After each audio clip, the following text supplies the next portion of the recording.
तो ये तीन पुत्रियां हैं इनकी, आकुति, प्रसूति और देवहूति। तो पहले उन्होंने भागवत में प्रसंग लिया है देवहूति का, क्योंकि इनका विवाह हुआ है कर्दम जी से, जो कि त्रिकालदर्शी संत हैं। उनसे हुआ है, इस नाते इन्होंने पहले प्रसंग देवहूति का लिया। तो जब ब्रह्मा जी ने मरीचि नंदन कर्दम जी को षष्ठी बढ़ाने की आज्ञा दी, ये कर्दम जी को षष्ठी बढ़ाने की आज्ञा दी, तो इन्होंने नारद जी और सनकादिक की तरह से मना नहीं किया। नारद जी ने भी कह दिया कि मैं झंझट में नहीं पढ़ूंगा। अभी आपको सुनाया कि सनकादिक ने कह दिया कि हमें झंझट में नहीं पढ़ेंगे, लेकिन कर्दम जी जो है वो राजी हो गए कि ठीक है, मैं विवाह करूंगा, मैं संतान उत्पत्ति करूंगा, लेकिन मुझे अपने योग्य पहले पत्नी की तलाश है। मुझे अपने योग्य पत्नी चाहिए जो मेरे भजन में आगे जाकर के सहायक बने। काम से पहले किसको याद किया? राम को। मैं पहले 10,000 वर्ष तक तपस्या करूंगा, तपस्या करने के बाद में फिर मैं गृहस्थ जीवन में जाऊंगा।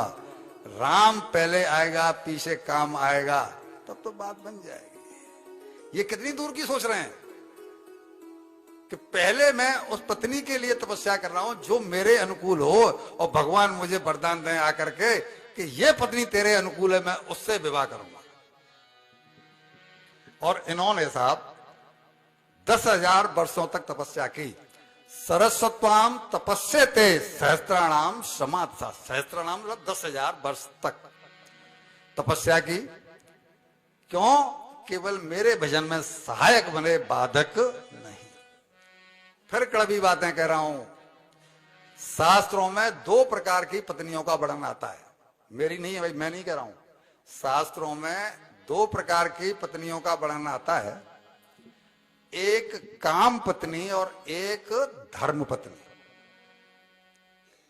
धर्म पत्नी कहलाना हमारा हर बेटी, हमारी हर बहू, हमारी हर बहन चाहती है, हमारी हर माता चाहती है, और नाम के आगे धर्म पत्नी लिखा भी जाता है। लेकिन एक दूसरी पत्नी होती है जिसको भोग पत्नी कहते हैं या काम पत्नी कहते हैं। काम पत्नी वो जो पति को सारे जीवन बाल बच्चों और भोगों में और कमाई में उलझाए रखे, उसको कहते हैं काम पत्नी।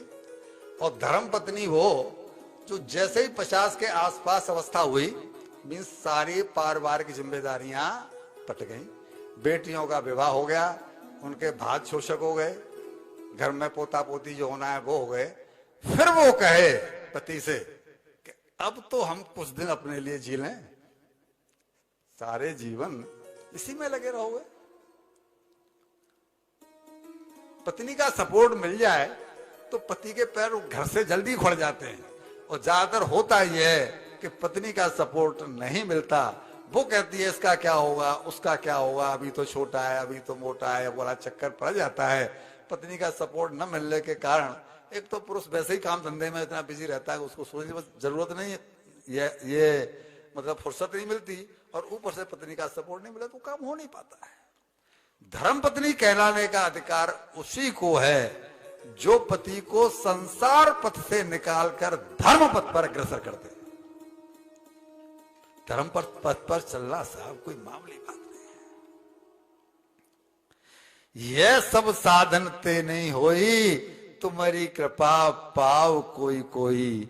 ऐसी अनुकूल पत्नी किसी किसी को मिलती है जो ये कहे कि हमने जीवन का भाई 25 साल ब्रह्मचर्य का, 20-25 साल की उम्र में शादी हुई, 50 साल के बाद में वानप्रस्थ लेने की शास्त्र आज्ञा देते हैं, तो 25-30 साल तक डबल बेड का सुख ले लिया, पत्नी का सुख ले लिया, तो कभी पेट भरेगा कि नहीं भरेगा?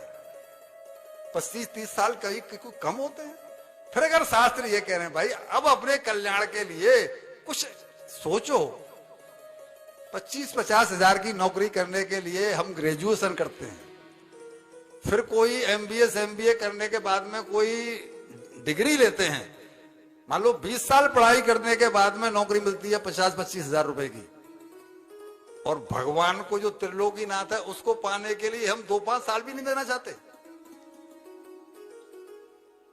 कुछ तो चिंतन हो